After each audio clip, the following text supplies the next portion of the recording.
Welcome.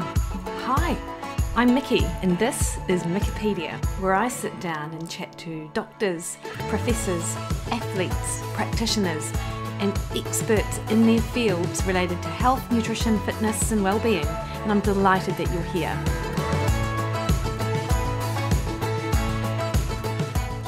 Morning everyone, hope you're having a great week.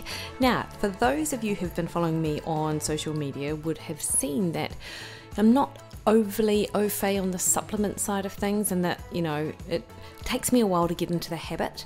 But one of the things which I have been taking on the back of my interview with today's guest is blackcurrant supplements, or CurraNZ as they're known. So today I'm super excited to bring to you my conversation that I had with Fleur Cushman from CurraNZ.co.nz. Now, blackcurrant supplements are not all the same, and there is something special about the way that they are grown in New Zealand, which Fleur and I talk all about, that enhances the ability of the blackcurrant supplement to influence and manipulate health. And Fleur Cushman is one of the directors of CurraNZ.co.nz, and we dive all around how she got involved in the CurraNZ supplement production, how she ended up in the UK as the director of Health Currancy Ltd, which is the company, but more importantly, the amount of time, effort and resources that they are contributing to clinical trials which assess the efficacy of blackcurrants as a supplement, as the CurraNZ supplement for health and sport performance, which is just super exciting. And I've followed a few athletes over the years who absolutely swear by them, and Fleur and I talk a lot about that in today's episode as well. So Fleur Cushman is the founder of Health Currancy Ltd, and she grew up under the life-shaping influence of her father, who is a natural health pioneer and visionary, Mikki Cushman. And he was the one that changed the face of natural healthcare industry in the Southern Hemisphere with his clinicians' range of vitamins and mineral supplements. Equally, anyone that follows me on social media knows that I'm a big fan of the clinicians' range, particularly their vitamin D and K supplement. So it was her father that actually brought the quickly developing New Zealand blackcurrant story to Fleur's attention, and as a result, Health Currancy was launched with CurraNZ, the flag-bearing first-to-market product of the New Zealand blackcurrant kind in the UK, which was launched in February 2014, and obviously it is now widely available. Fleur has lived in the UK for over 20 years, and until forming Health Currancy, she was in fact a sports journalist and editor at a leading national paper based in London.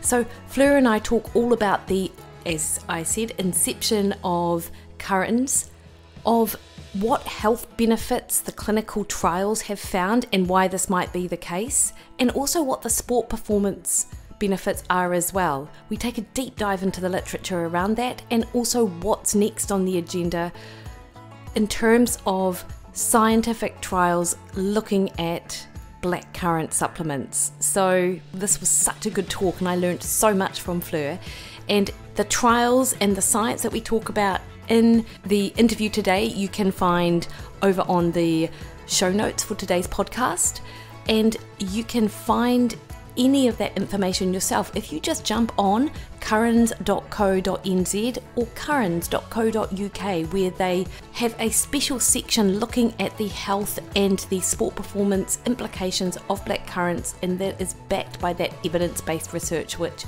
we come to rely on so much in terms of our overall knowledge of what works and what doesn't work. And I tell you what, it's pretty convincing, as you'll hear in the interview.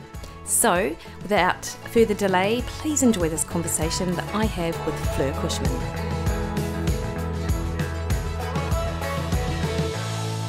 Kia ora, Fleur, Kiwi girl in London. How are you? Or just out of London?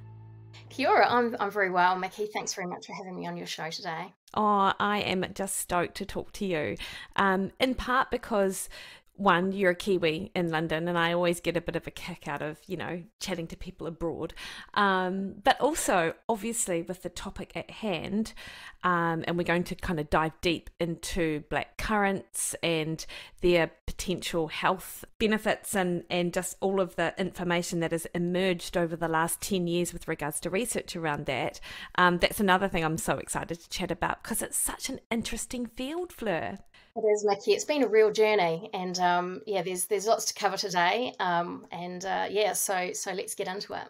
So I've got to say, Fleur, that I'm not one to kind of buy into superfoods per se. I think that label is kind of thrown around quite a bit.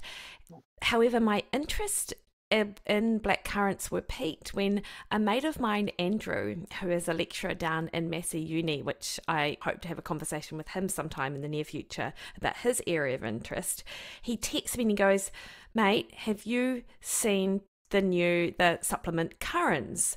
And he then went on to say that he suffers really bad allergies actually, and what he noticed, and it impacts negatively on his running. He's unable to run because he just can't breathe properly.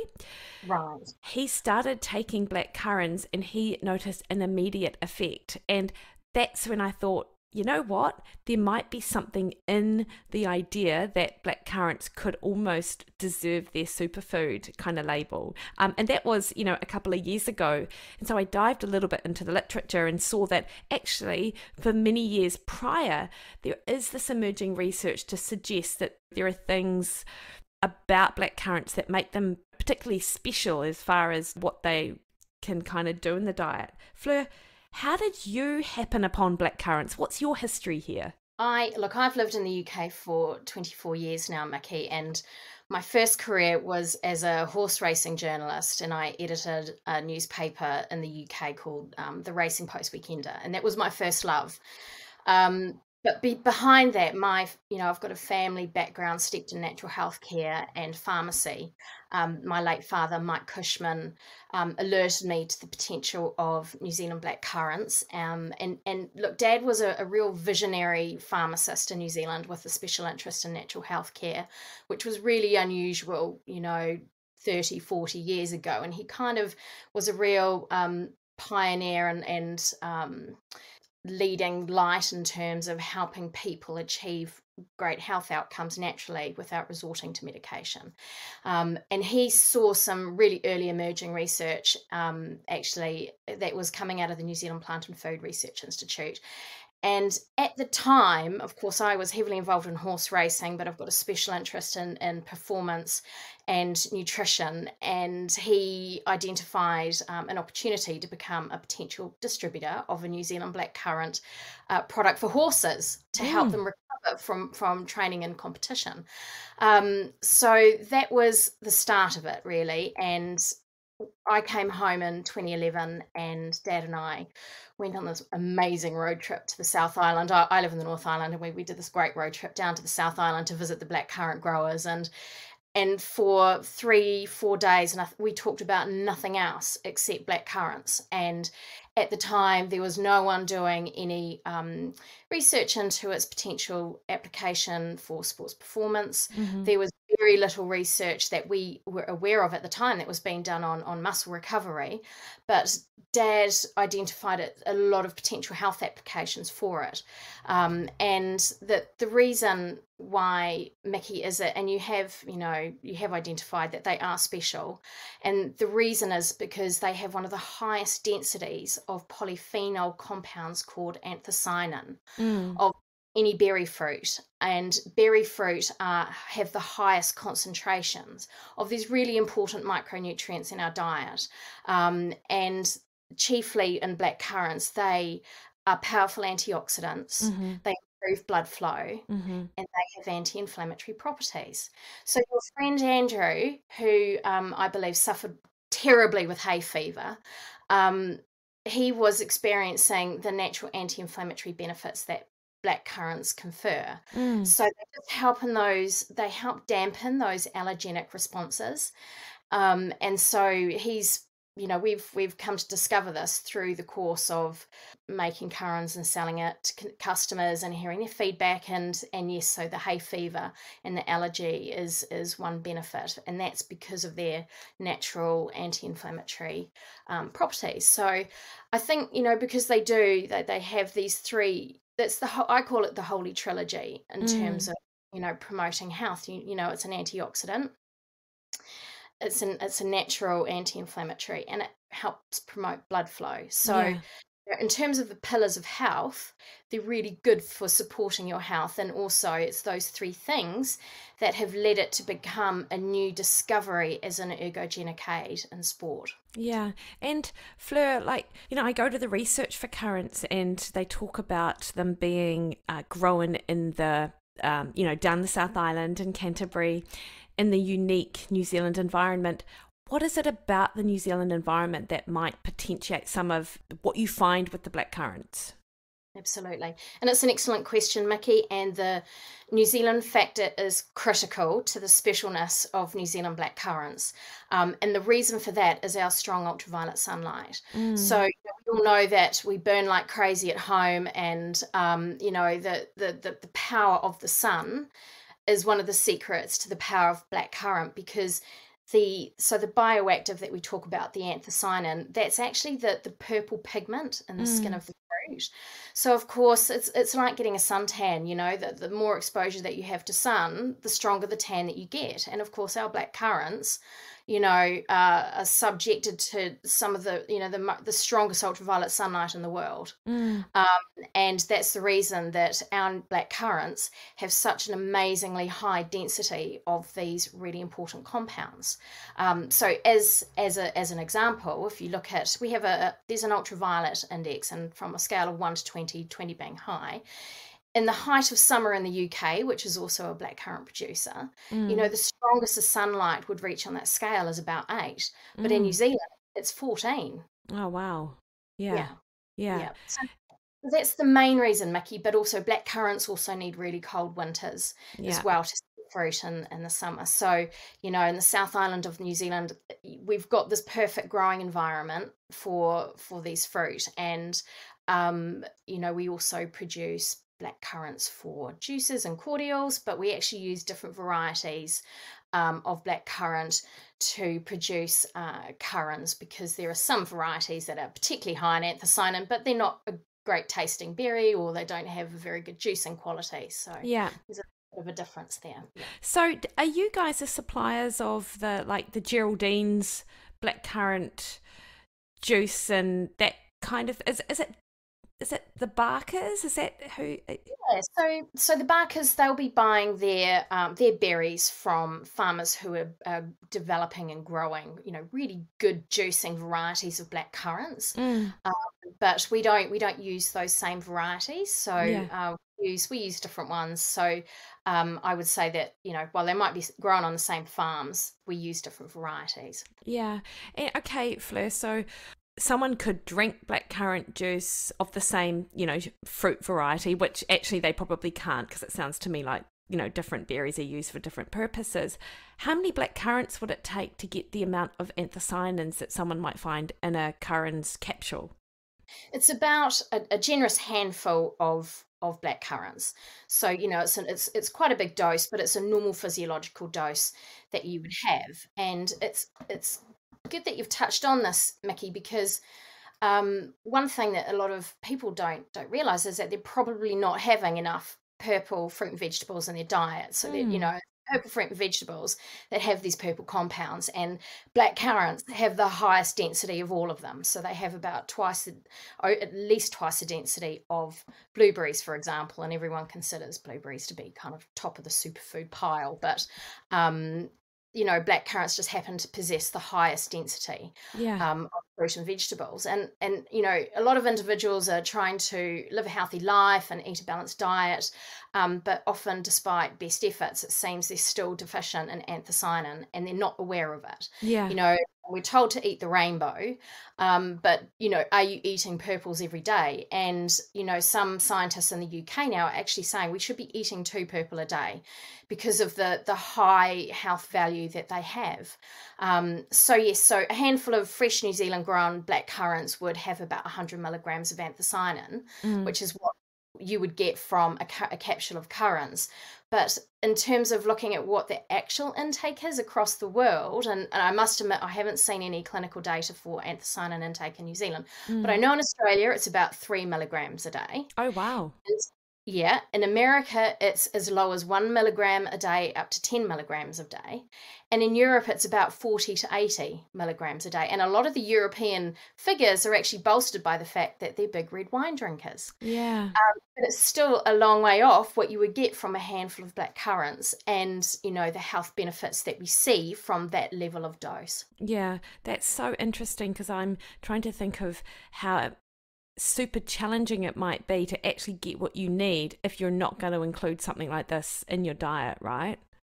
This is it. Yeah. No, this is it. And I think the thing too is there are no official guidelines on what our daily anthocyanin intake should be, but it's definitely the scientific opinion that as a society as a whole we aren't eating enough of them. Yeah, it's interesting. If you look at the recommended dietary intake values or nutrient reference values, for both New Zealand and Australia, you've got the RDIs of particular nutrients, but then you've got another category called suggested dietary targets where, and I don't know how often this is updated, probably not that often, just given that's, you know, that there's not a real focus on kind of nutrition actually through, you know, New Zealand and Australia government, and I don't know how different or similar it is in the UK, but they look at focusing on particularly nutrients that help reduce cardiovascular disease, that help reduce risk of overall chronic disease, and that help optimize, they say, longevity,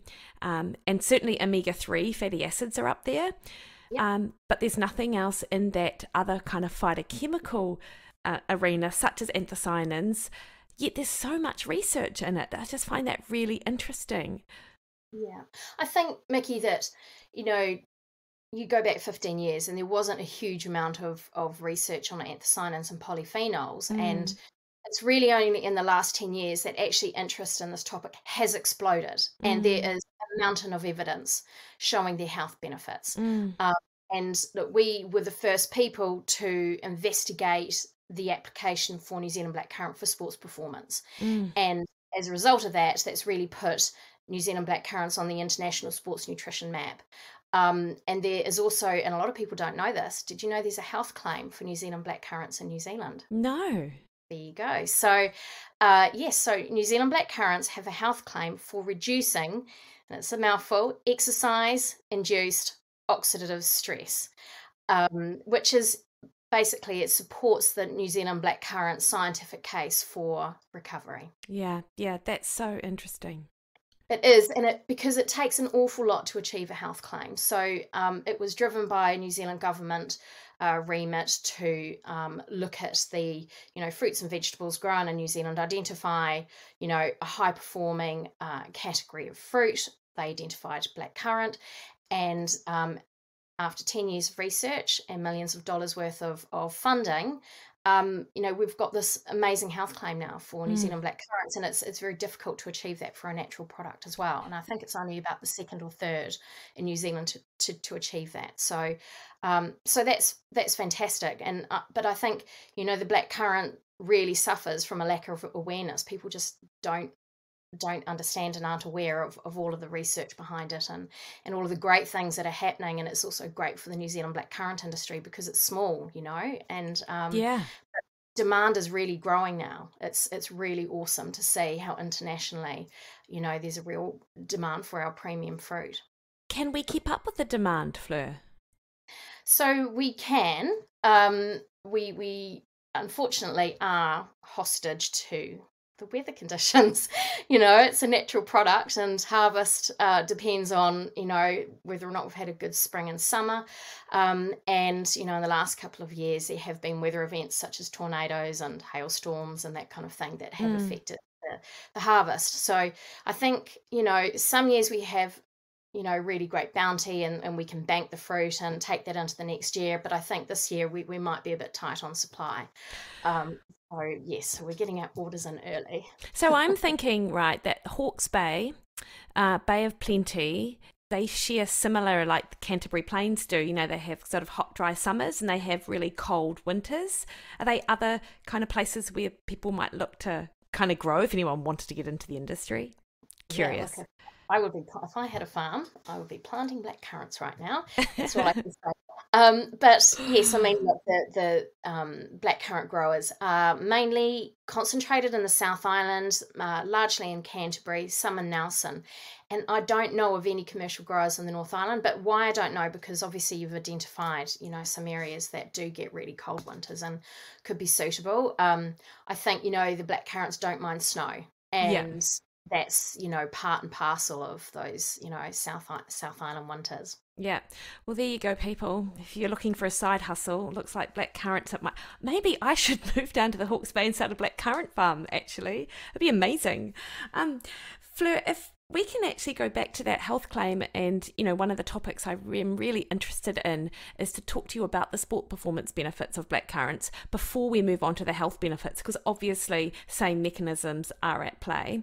And I found it really interesting looking at the research, because I did a seminar for ACNIM last year, and I talked about the benefits of blackcurrants as a new and emerging supplement, because it certainly doesn't go, if you look at the categories for which supplements have ergogenic aid and which don't, and it's classified into lots of evidence, limited evidence, no evidence. Blackcurrants aren't even on the list. But I don't think it's because there's no efficacy, because as I'm looking at the studies, I may have seen one where there was no potential benefit from taking blackcurrants, but every other study looking at different sports, different distances, have found a clear benefit. If we go back to the health claim that you just mentioned, the exercise-induced oxidative stress, can you chat to us about what the studies have found and the practical kind of what people can do to help to experience that benefit? Yeah, sure. So the health claim has shown that by taking blackcurrant, it helps to reduce exercise-induced oxidative stress. And it also increases the immune system responses and helps support the immune system to repair and accelerate recovery. And like in a meaningful sense, if you go and belt yourself at the gym one day and you're not trained and you're not accustomed to it, guess what? The next day you're going to be very, very sore, and you're likely to suffer what we all know as DOMS, delayed onset muscle soreness. And the practicality of using blackcurrant is that it helps reduce all the damaging free radicals that you generate as a result of your exercise. And it increases your blood flow, so it also helps clear your metabolic byproducts. So essentially you just recover more quickly. And you don't suffer so much. So that, it's brilliant. It doesn't matter if you're trying to get into exercise or if you're an elite athlete. Recovery is everything, and recovering properly is everything, and doing it nutritionally is kind of the golden rule, isn't it? Food first. Using blackcurrants will just help you cope with the rigors of exercising, recover more quickly. It will increase the quality of your training sessions, and you can do more, but it helps stop you from going into that overtraining syndrome, where you have that increased load of oxidative stress and inflammation. So it helps just manage all of those processes in the right way at the right time. And as a result of that health claim research, the scientists have also found, and this is one of the really cool, there are lots of cool things about blackcurrants, but this is one of the really cool things that I love, is that as you'll know, Mikki, one of the big conversations in sports nutrition is that you shouldn't use antioxidant supplements when you're in building stages of your training regime, because they say, having observed studies on the effects of high doses of vitamin C and E, that it blocks those adaptive processes, which is Yes. not what you want when you're trying to get fitter and stronger. And the thing about antioxidants is about the antioxidants in blackcurrant is they work in a different way. So they're not a direct antioxidant like C and E, but they actually stimulate the body's natural antioxidant systems. So what you're doing is you still get enough oxidative stress as a result of your exercise to stimulate those downstream adaptive events, and it's actually enhancing them. It's not blocking them. Yeah. And so there's a couple of papers that have come out that are supporting this theory, which is really interesting. So, the blackcurrant is helping to enhance all of the benefits that you get from exercise in a nutshell. Yeah, and I believe I saw one of those papers last year looking at the ergogenic rowing exercise and showing a change in the neutrophils, and that our body is working harder to overcome that stress. And there was that suggestion that actually this is a different mechanism that what you'd normally find if you were to take, say, high dose vitamin C or high dose vitamin E, and how that dampens down our body doing the work. But this is just helping our body do the work. Right, it's helping. The scientists are saying it's helping prime the body for exercise. So it's creating, this micro environment to help support the body cope with all of the rigors of the stress from exercise, and to get the beneficial adaptations from it. Yeah, amazing. And with regards to dosages and things like that, Fleur, is there a recommendation for when we should take something like CurraNZ and how much?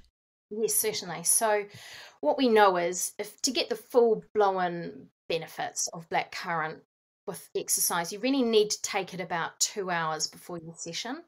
So it takes about 2 hours to be absorbed into the body and into the bloodstream, and to get that response and blood flow and everything else that it's doing. So you take it before exercise, and we know that one capsule is, it's a dose for an adult up to about 75 kilos. Yeah. But then you need the higher dose for if you're, in a higher weight range.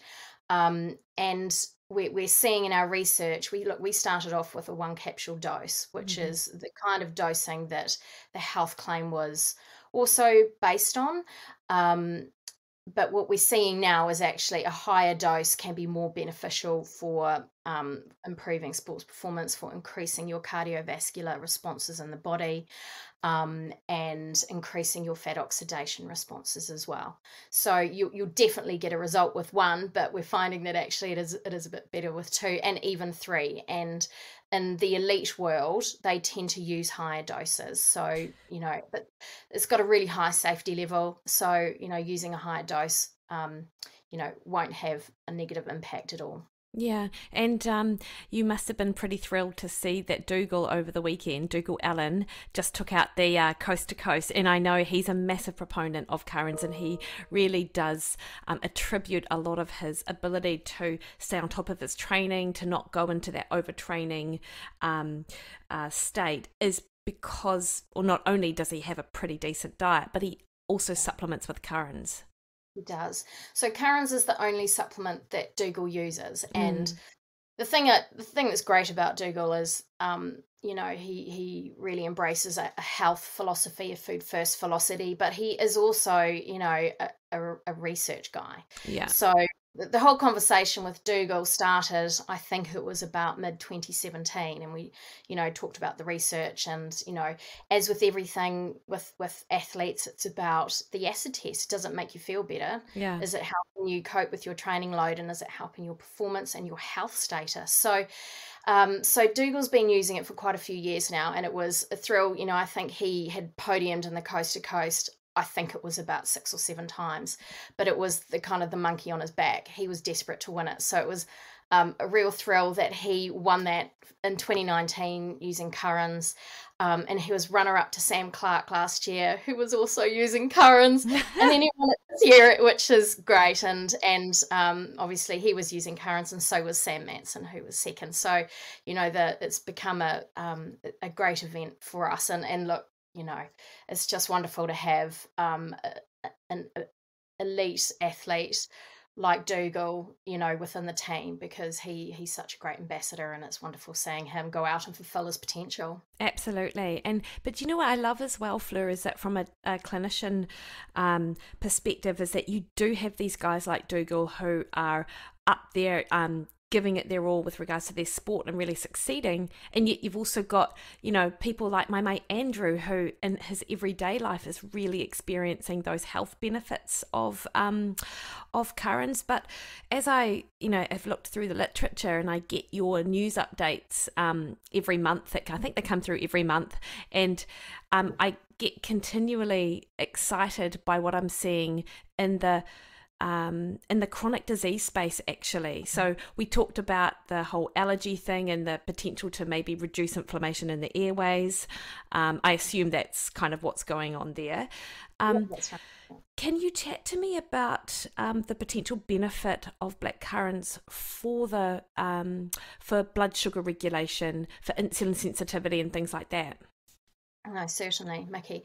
So there's already been quite a lot of work on anthocyanins signposting strongly that they help manage glucose, and they help promote appropriate insulin responses. And last year we published a study in the UK that was performed by Liverpool John Moores University in their health sciences department, and they investigated the effect of 1 week's intake of using CurraNZ on overweight and obese individuals in free living conditions. And they found that the 1 week improved insulin sensitivity 22%.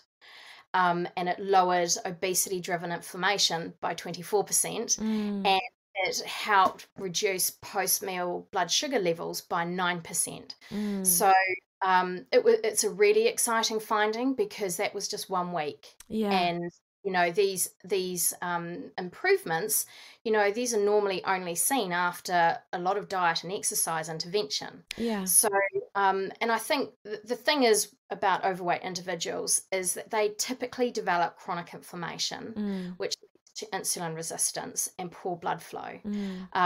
So it was really interesting to see that CurraNZ was lowering that inflammation marker so profoundly in a week. And that inflammation marker that we measured in the study comes from the liver, and that can influence insulin sensitivity. So the change that we saw in the study is indicating that in just a short period of 8 days, that CurraNZ appears to be really improving insulin sensitivity in the liver. Yeah. And the thing about insulin is it also controls fat storage. So if you have appropriate insulin responses, it helps you manage your weight. And the thing is, if you're not having appropriate insulin responses, you won't lose weight very easily. You just keep gaining it. So this kind of really big conversation around, you know, metabolic dysfunction. And, you know, the other thing is people who are overweight or have metabolic disorder also really struggle to burn fat. They have the poorest rates of fat burning. Yeah. And so it, you know, there's kind of like this horrible cycle when it's, you know, your health status is reducing because of the obesity, the inflammation, the oxidative stress, and the blood flow, and the fat burning. So so what we've seen in our other studies, which I'll also talk about, is that we've found that CurraNZ is one of the mechanisms that we've found behind its sports performance properties. It enhances fat burning for some reason, and we think it's the effect on blood flow. Blackcurrant makes the body favour fat as fuel. And really excitingly, we've found out we published studies last year showing that, guess what? It's really good for improving fat burning in trained athletes. Tested it in men and women, but it's even more effective in people who have who are overweight and have the poorest rates of fat burning. So in one study, the person who had the poorest rate of fat burning ended up increasing his rates by 106%. Amazing. I mean, it is a really exciting finding, and the scientists have been theorizing for quite a few years now. I mean, we perform these studies in healthy individuals, but they believe that it will be even more effective in unhealthy people, and we're just starting to see that come through. Yeah. So it's, you know, it's interesting because people are told to reduce their risk of developing these metabolic disorders through diet and exercise, which have poor success rates. You know, it's hard sticking to quite a strict regime and getting to one weight goal. But it's interesting that, you know, just taking 2 capsules of a natural food supplement, it takes no effort at all, and it can, you know, really help support your metabolic health and affect a change. So Fleur, obviously with the mechanisms that blackcurrants have in the system with regards to the inflammation and the blood glucose lowering potential and the insulin sensitivity, are there any contraindications with any medications that some people may have? So, Mikki, we haven't seen any contraindications with regards to those physiological functions, but because it does have an effect on blood flow, we tell people not to use it with blood thinners. And I think, you know, we've had one customer report that he had a nosebleed and he was on warfarin. So we advise against that. If you are on medication, we always say, please check with your doctor first. Because as a company, we can't run a study against every medication to see if it has a contraindication. And at the end of the day, it's exactly the same as having a handful of blackcurrants in your breakfast. So it is a normal food source. And the other thing is that there is science indicating that women in the final trimester of pregnancy should not have polyphenols. They should reduce their polyphenol intake. So we have aligned ourselves to that research because blackcurrant is a polyphenol, and we tell women to use it in their final trimester of pregnancy. And is that because of that blood thinning effect? It actually has a reverse effect on blood flow to the fetus. So it actually impairs blood flow and nutrient delivery to the baby. So it's, I don't understand why, but it does a reverse turn on that property. Yeah, it's so interesting as well because I, you know, as a practitioner, I see this as a tool that people could start to use that will start to make these metabolic changes, which then actually does make diet and exercise so much easier because you get these initial wins. When you improve your insulin sensitivity and you improve your fat burning, suddenly you've got more fuel to burn. You've actually got more energy. You're more likely to want to go out and do the exercise, which, you know, overall from a habit perspective is, you know, that's the real foundation of it. That's such an exciting finding, Fleur. And with regards to the athletic story, if I just kind of switch back into that athlete picture, what were the studies, you know, what type of tests and stuff were conducted, and what kind of athletes were you working with that study? So with the fat burning research, we do double-blind, placebo-control, kind of your gold standard clinical trial design studies. And it actually came to light in our first performance study, which was a cycling study in a 16-kilometre time trial. And that threw up that it was having an effect on what they call substrate use. So it was influencing the fat oxidation in that test. And that was done on cyclists. And most of our studies are done on, you know, recreationally active or trained or highly trained individuals. And so from there, we saw that it was improving fat oxidation by about 27%, and it was having an effect at your low intensity range and your moderate intensity range. And so from there, we've done a study in trained female cyclists over 2 hours. And look, you know, not everyone would necessarily do a 2-hour cycle ride, you know, every day of the week. But that study was done in females, and it was an important study for us because we'd seen the effect in males, and we'd done some dose studies. We'd, you know, used men to look at the effect using 1 capsule, 2 capsules, 3 capsules. And but females have a higher rate of fat burning. So we were like, Mm. wow, it's doing great things with men. What is it going to do with the women? And Yeah. we found a higher improvement again. So it jumped from about 27% in the men up to about 30% in the women. So it confirmed what we thought, that because females have a higher rate of fat burning, that it would, of course, elicit this outcome. And it Yeah. did.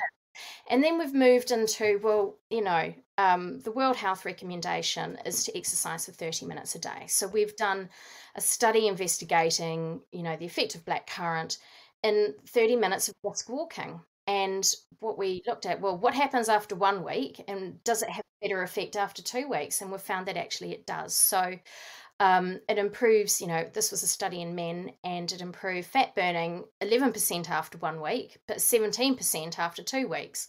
So it's kind of opening the path to go, right, we need to look at these longer term intervention studies, because we're getting really significant results from quite short term intake.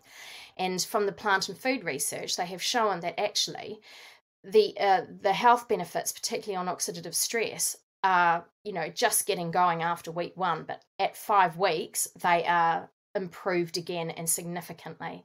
And I think it's like any healthy eating habit, Mikki. You need to do something healthy every single day, Yeah. and taking it once or periodically isn't going to have that effect on your health overall, as if you did it consistently and you did it daily or every second day. Mm. So, so this is what the scientists are saying. It's like any healthy habit, you need to have it regularly. Yeah. Do the cells saturate with regards to the amount of anthocyanins, how does that work? Because I know, for example, with creatine, it takes 14 days to saturate the cells. Like, do we know anything about that with regards to the anthocyanins? So we're looking into this. So what we know is that if you have some blackcurrant, the anthocyanins, peak after 2 hours, and then after 8 hours, they're really dipping away and they're being metabolized out of the body. Mm. But what we are finding that to get the benefits, actually loading in regular use is far, far better. Yeah. So for fat burning, you need to have it every day. Yeah. Every second day will not have any effect. Yeah. Interesting. But if you have to get a cardiovascular response, actually you can get away with having it every second day. Yeah. For sports performance, loading for 7 days is the best strategy. Okay. So so there are some rules around using it. For recovery, it's brilliant just using it on the day. Yeah. Still get a really good result, but you'll get a better result if you use it regularly. Yeah, okay. And I just, from the athlete perspective, anything that is going to help increase fat oxidation is for the endurance athlete, which is where it's important. It will delay that glycogen use, and so you're sparing glycogen for later on in an event, for example, where that's where intensity ramps up. That's where you really need to kind of nail your fuel use, if you like. So that is super exciting. And from a kind of a gen pop perspective, in a population whereby it's not about fuel use for activity per se, what's this benefit of increasing fat oxidation? Because that doesn't necessarily always translate into fat loss, but where is this health benefit? Yeah. So I think, it helps you stabilize your glucose. It makes you less reliant on your glucose. Nice. And it's a good clean source of energy in terms of using your fat, and it's very good for if in terms of endurance, if you can increase your fat oxidation, that's really beneficial. Yeah. And, I think you identified it really well, Mikki, that, this has a real effect on fatigue. If you can spare your carbohydrate and your glycogen stores until the end when you need it for that final push, that's really important. So if you can tap into your fat reserves and use that, it helps promote endurance, and it helps spares that carbohydrate for the final end.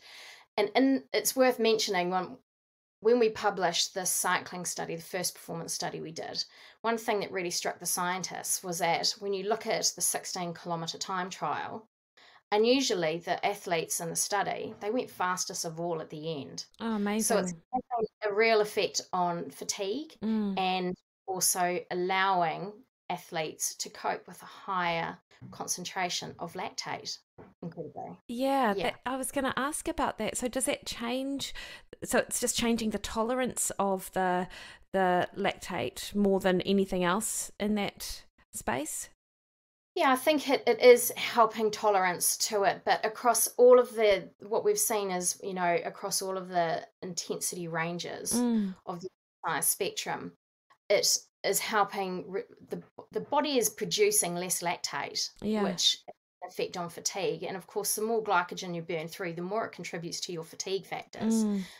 Plugging into your fat reserves, it just helps offset that. And so it's another piece of this, quite complex but really fascinating puzzle of what blackcurrant is doing to the fatigue mechanism. Yeah.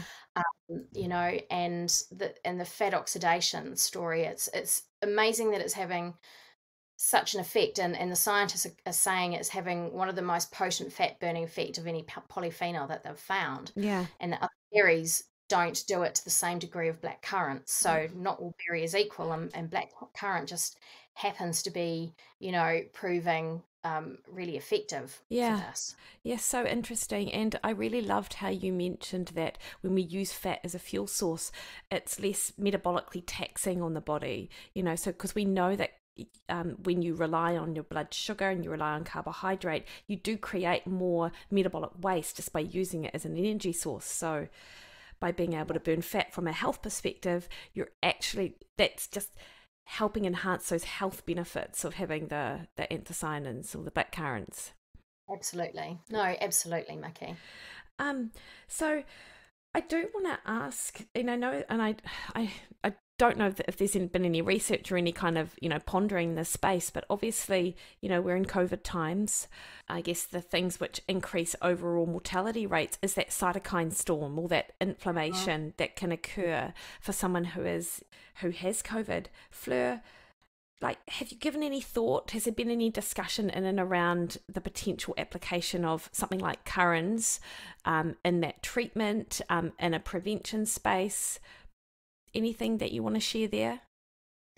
Well, I think, Mikki, our research group hasn't done a whole lot of work on immunity at all, but there are definitely research groups around the world who have been. And there was a really interesting paper that came out. I think it was late 2019. And it was entitled The Antiviral and Antibacterial Activities of an Extract of Blackcurrants. And they found that blackcurrant extract shows definite potential for use as a disinfectant and antiseptic agent to prevent influenza infection. And they concluded that blackcurrant could offer a mild and natural prophylactic against these viruses. So there is more work to be done, but what the science has shown so far is that blackcurrant actually helps to inhibit absorption of viruses onto cell surfaces by up to 95%. It impairs viral growth, and it impairs the release by infected cells as well. Now, obviously, this hasn't been tested on COVID, so I'm not making that connection, but this one study that was a Japanese study showed that a New Zealand blackcurrant solution was tested on different strains of influenza, including the 2009 and 10 pandemic swine flu, which we're all familiar with, Hong Kong flu, influenza type B, and Russian flu, which is actually resistant to the flu vaccine. And it found these really compelling findings for the antiviral properties of New Zealand blackcurrant extract. So, and we were actually accepted into a COVID clinical trial in patients with advanced COVID in a hospital university in Iran. So the first study I spoke about was co-authored by a doctor in the university, and I contacted him earlier last year, and we talked about doing a clinical trial.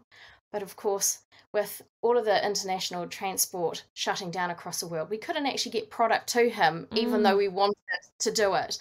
And it became an impossibility to get the product into the trial. But there's certainly that interest. And I think, just talking from a customer perspective, and when we went into lockdown in the UK last March, you know, we saw a flight to the product from our existing customer base, because one of the most common pieces of feedback is that people just stay well on the product and they don't pick up the normal infections that they would without the product. And so people recognized that this was a good thing that would help their immunity, and we saw, you know, really, you know, good support for the product.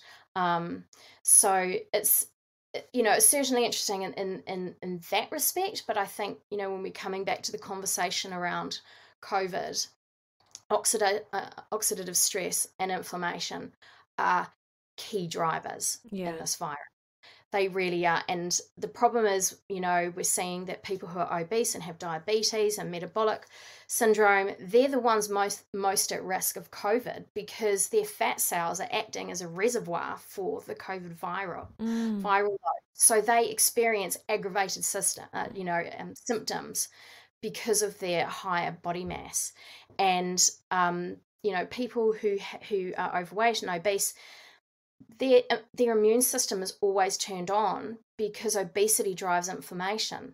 So these individuals, you know, suffer from immune fatigue. So then when something like COVID comes along, their immune system can't switch on and mount that crescendo response that you need for the immune system to A, recognize it, and B, fight it. So it kind of actually goes back to the conversation of, it's really important to eat foods that have anti-inflammatory properties. And that's not just black currants, but that's, you know, it's a nutrition concept that we all know and accept. So, you know, making sure you reduce your inflammation levels as much as possible in your body is so important for COVID, because your body and your immune system has to be able to recognize it, and it has to be able to mount a defense to it. Yeah, so interesting, Fleur. And yeah, you know, you're absolutely right. Like, this is such a, you know, we know the mechanisms with which anthocyanins work. We can see the potential application of them. I mean, the research isn't there, but, you know, I'm hoping that in light of the situation that there is an opportunity for something to happen in the next year or so that might actually show what we speculate could occur if someone, you know, has the anthocyanins, and that might help dampen inflammation and stuff like that. Because of course no one's at harm from taking currants and using them as a preventative measure, but it would be so interesting to see their application in that treatment aspect as well, wouldn't it? No, definitely. And it was really heartening to see, Mikki, last week actually, there was a news story that black elderberries have been accepted into a clinical trial for COVID. Oh wow! So yeah, so this is, you know, there is a certainly a common thought process amongst, you know, some people in the medical community that it's worth investigating. Yeah. You know, these berries for their benefits, which is absolutely fantastic. Yeah. So, Fleur, outside of COVID then, where is the research headed with black currants? What's kind of on the agenda? Can you share any kind of studies that we need to be looking out for, or anything like that? Yep, no, that's a good question. So Mikki, where are we at? We have published 23 performance studies, and that's been, you know, focused on performance rather than recovery. The New Zealand Research Group has been doing that recovery piece of work. And we've started, you know, now that we've established the mechanisms and what it's doing for sports performance, you know, it is taking us into the health avenue a little bit more now. So we published a study last year looking at the effect of 1 week's intake of currants on arterial stiffness and blood pressure in the elderly. So, you know, as we probably all know, as we get older, our vascular systems tend to get clogged and suffer from wear and tear, and, you know, the blood flow capacity reduces and that kind of thing. And so it was really interesting. We did the study, it was in collaboration with a university in Japan, and they found that taking the product for 1 week was equivalent to turning back the clock 10 years for their arterial health. Oh my God. It was incredible. Yeah. Somehow blackcurrant is helping reduce the consequences of aging on the body's cardiovascular system, which is a really stunning finding. And we've seen other research showing that anthocyanins are really important for blood vessel function and helping reduce oxidative stress and the effect of inflammation, which leads to laying down plaque in the arteries and that kind of thing. So, we know from our performance research that CurraNZ improves blood flow up to 35% in terms of your main arterial blood flow supply in your body. So we know it has that effect, but it was really interesting to see the effect that it helps provide cardioprotective benefits to a clinically significant degree. And after 1 week, that was using a higher dose. That was 2 capsules. And it really wowed the scientists because they never expected it to be showing such a profound effect within such a short space of time. And look, there's other research on other polyphenols such as cacao showing that it also has a similar effect in making the arteries healthier. But those studies don't, they generally take 2 to 4 weeks to even start to show effects approaching what we've found. So once again, we're seeing that blackcurrant is potent, and it's, it delivers benefits really quite quickly.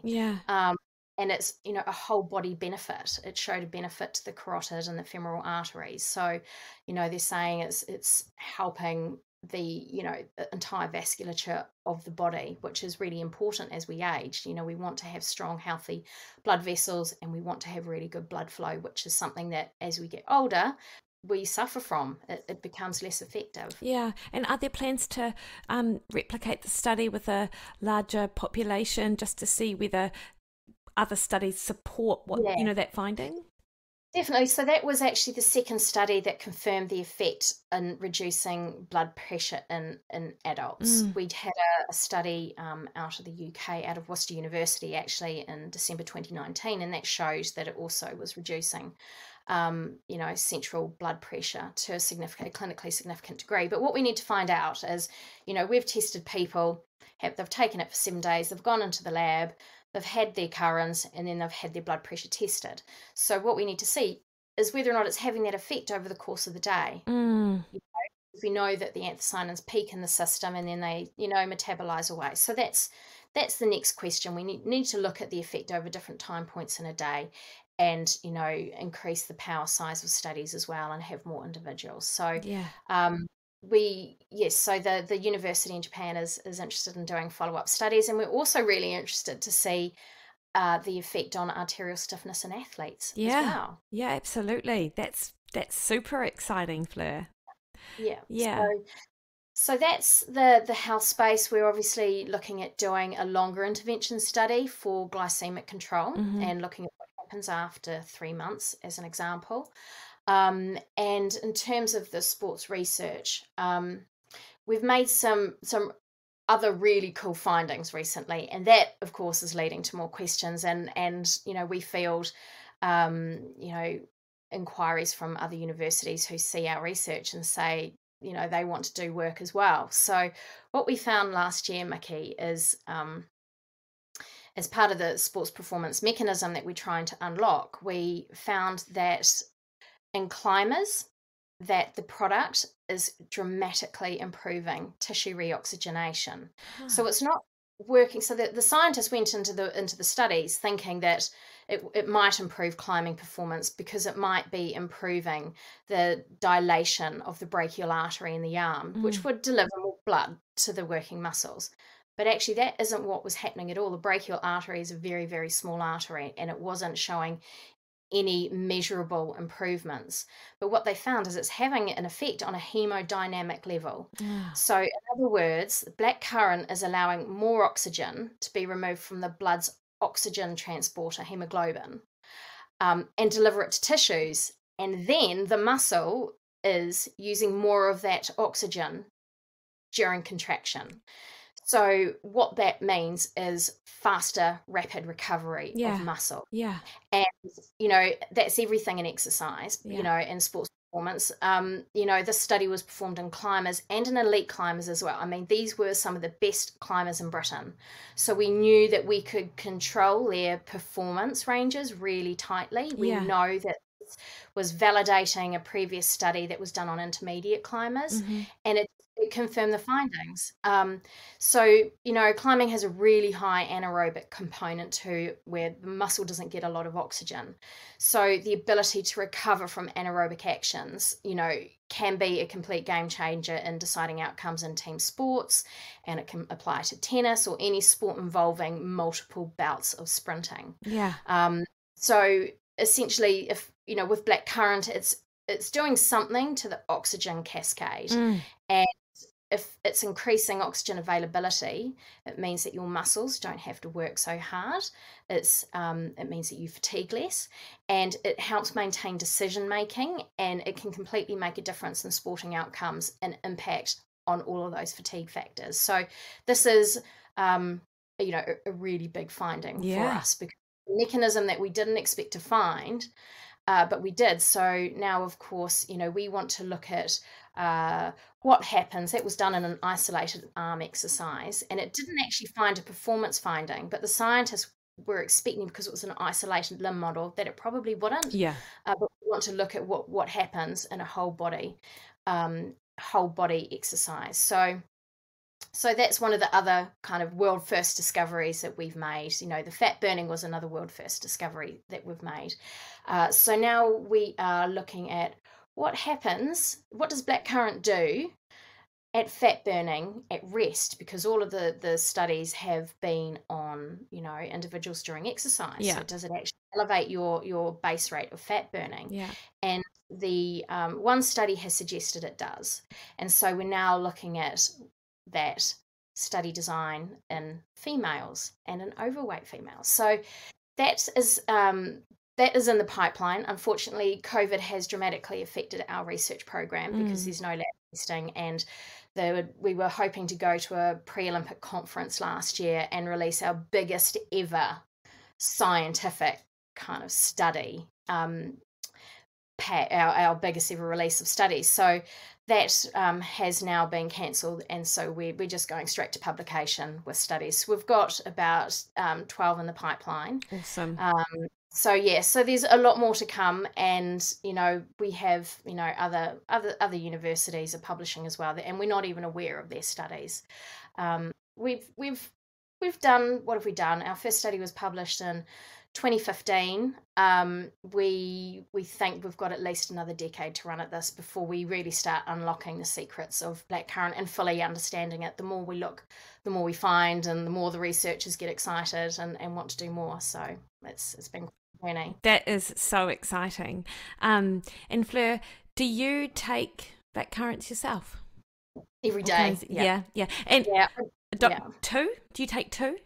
I take 2 in the morning. Yeah, absolutely. Yeah. And do you know, I just find that it's, you know, like I take it around my exercise if I'm exercising in the afternoon, but generally I try and take it in the morning because it just helps with my energy. I just find my brain works better, and it just helps. You know, I feel so much different with or without it, and then you if you forget to take it for a day, you feel it at the end of the day. So, you know.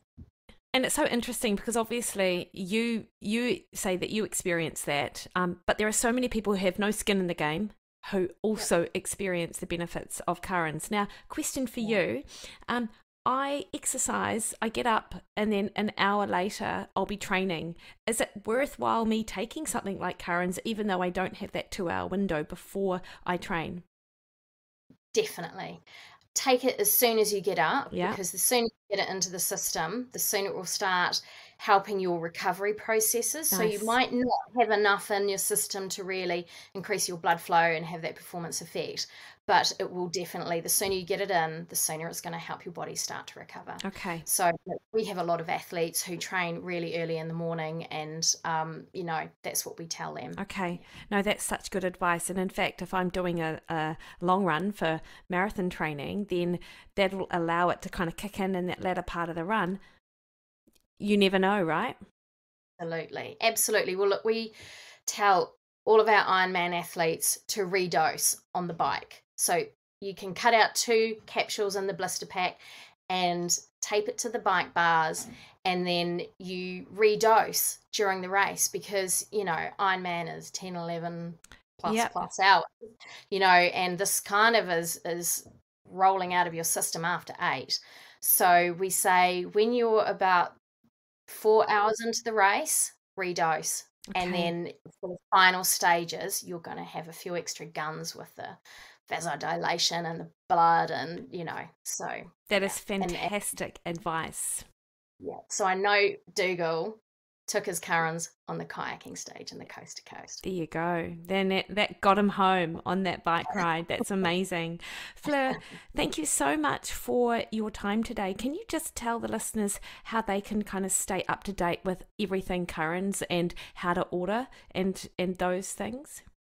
Perfect. Thanks, Mikki. So we distribute out of Auckland, and our website in New Zealand is currans.co.nz, and you can sign up to our newsletter from our website. And if you buy the product, you can opt into the newsletter as well. And we tend to send out updates every 2 to 4 weeks, and all of the new research that's coming out, all of the, you know, interesting research that's going on elsewhere in the world, the health studies, kind of tips of using it as we're learning more about it. You know, we put it in our newsletters. Our customers are kept up to speed with everything that's happening. That is amazing.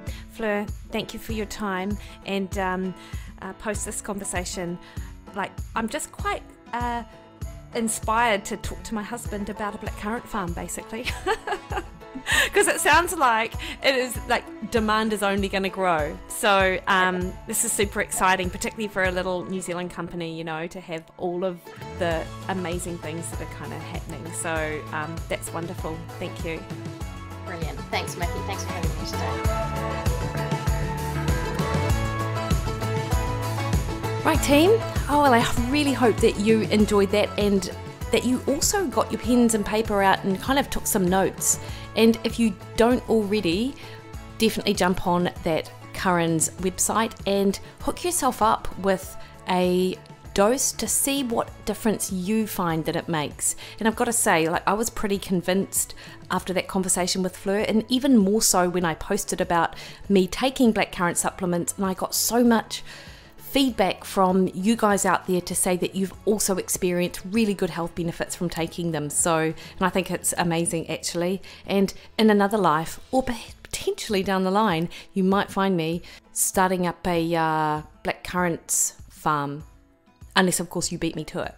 So, as I said, you can find more information on currans.co.nz or currans.co.uk, and you actually get 20% off your first order too, which is pretty sweet.